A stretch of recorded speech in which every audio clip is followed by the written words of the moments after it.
Still in construction zone. Got a lot of dirt down there. I tried to cover it up, but you know, it is what it is. Now I'm working on the shower.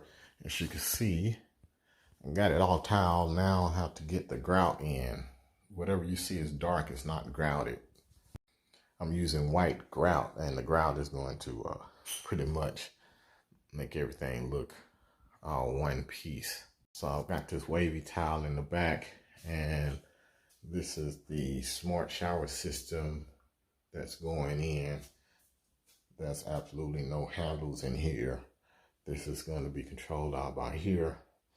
Got these jets that I'm about to finish installing, and that's the handheld shower there. And of course, you know, the rain shower's there. I've got the hole for the shower light cut out